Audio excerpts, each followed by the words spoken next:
Il faut sauver les concours nationaux d'agrégation du supérieur, le cas de l'histoire du droit. Bonjour Boris Bernabé. Bonjour Jean-Philippe Denis. Professeur agrégé des universités, histoire du droit. Voilà, c'est plusieurs émissions sur ce plateau ont été consacrées aux concours nationaux d'agrégation, plutôt en défense. Voilà, c'est dans le cas, on n'a jamais parlé en revanche des autres disciplines que celle de la gestion.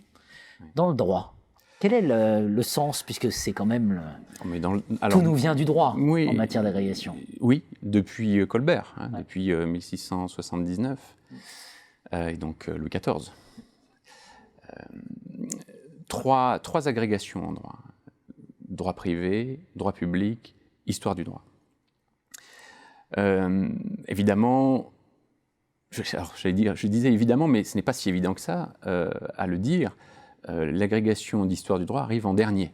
C'est une discipline qui s'est forgée à partir des deux autres, en quelque sorte, qui a cheminé et qui a montré sa nécessité, toute la nécessité de son existence, à travers de grands écrits, de grands auteurs qui, au départ, sont des privatistes, devenus des publicistes. Enfin bon, mais trois agrégations qui se ressemblent, qui sont très très proches dans le procédé, dans la méthode, bien sûr. Des épreuves orales.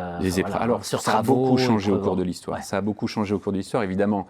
Mais ça concerne toutes les agrégations du supérieur. Il faut avoir un doctorat. C'est-à-dire que la thèse de doctorat fait partie de l'admissibilité. Je crois que c'est déjà un point majeur pour permettre d'argumenter en faveur de l'agrégation. Tous les concours n'ont pas pour épreuve, pour prérequis en quelque sorte, une thèse, un doctorat. Ça, c'est quand même un point très important. Ensuite, il faut quand même reconnaître qu'il y a un problème de recrutement, en général, à l'université. La question du recrutement est une question très, très brûlante, évidemment, très politique, puisque chaque candidat est naturellement l'élève d'un professeur, de quelqu'un qui a été lui-même candidat. Enfin, il y a la question de la transmission à l'université, qui est une question très importante. La transmission des idées, on parle parfois de chapelle, s'agissant de ces idées-là.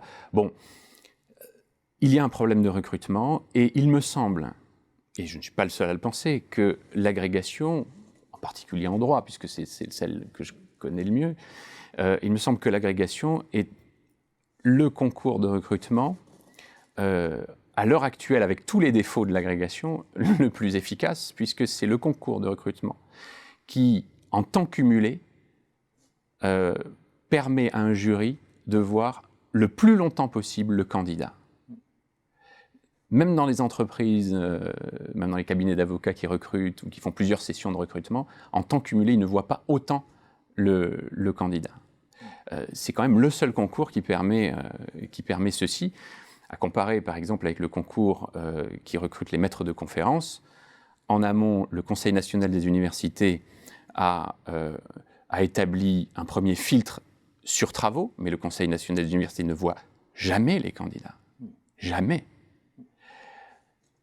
Ensuite, autre phase, après un examen des dossiers, un premier filtre lors d'un recrutement local, donc, le jury local, le comité de sélection local, entend les candidats qu'ils ont présélectionnés à partir d'un premier filtre du Conseil national des universités. Ils entendent maximum un quart d'heure chaque candidat. Comment peut-on raisonnablement recruter pour 30 ans, 40 ans un enseignant-chercheur en l'ayant vu un quart d'heure? Cette simple objection me paraît tellement colossale, si vous voulez. Cette simple objection me fait pencher très lourdement en faveur de l'agrégation. Qu'il faut réformer, bien entendu. Il y a une question centrale au cœur du désamour que connaît l'agrégation aujourd'hui, c'est la politique de la recherche des universités. Chaque université développe, tout secteur confondu, développe une politique de la recherche, en droit, en économie, en gestion. Et cette politique de la recherche, évidemment, implique une politique de recrutement.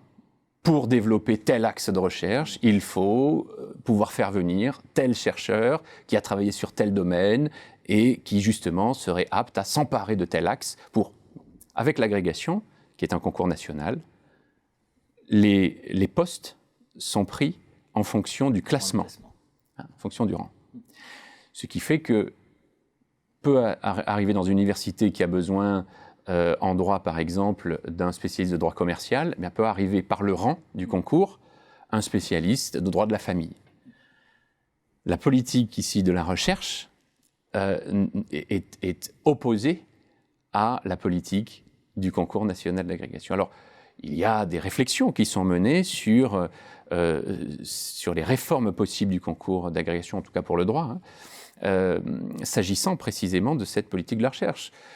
Par exemple, est-ce que les établissements ne pourraient pas donner non pas des fiches de poste, mais en tout cas justement des axes de recherche, des axes de développement scientifique, en disant, voilà, nous avons besoin de tel profil général. Et en fonction de ce profil, les résultats du concours étant donnés, eh bien, si tel lauréat correspond à tel profil, eh bien, il serait prioritaire pour aller, peut-être même un peu contraint aussi, puisque c'est ça l'idée de l'agrégation, c'est de pouvoir mailler le territoire à partir d'un étalon commun dont le jury est maître. Voilà. Donc ça, c'est une sorte de liste de reçus et dans laquelle pourrait être puisé. Non, voilà. Mais ça a été déjà pensé. Hein. Ouais. C'est une façon qui pourrait permettre de revaloriser le concours d'agrégation en fonction justement des différentes politiques de recherche des établissements. Et sans perdre cette dimension. Et sans perdre la dimension nationale. Voilà. Et ce qui est quand même une dimension extrêmement. Et durée. Et de durée du recrutement. C'est un. Alors après, le nombre des candidats aussi, c'est un problème, puisque un jury de 7 personnes doit scruter les travaux pour le droit privé ou le droit public de 300, 350 candidats. C'est un travail gigantesque. On s'est posé la question de savoir s'il ne pouvait pas y avoir plusieurs jurys pour le droit privé ou le droit public. En histoire du droit, nous sommes préservés de ce point de vue, puisque en moyenne, on a entre 35 et 50 candidats tous les 2 ans. Il faut savoir que c'est un concours, ça n'a pas été dit, qui se tient tous les 2 ans. Bon, c'est un concours, évidemment, nous sommes agrégés des universités, nous défendons le concours. Tous les agrégés ne le défendent pas. Non, c'est vrai, tous les agrégés ne le défendent pas, mais enfin bon, nous le défendons parce que nous l'avons eu. Et ceux qui le critiquent parce qu'ils ne l'ont pas eu. C'est sans doute une bonne conclusion. Merci Boris Bernabé. Merci Jean-Philippe Denis.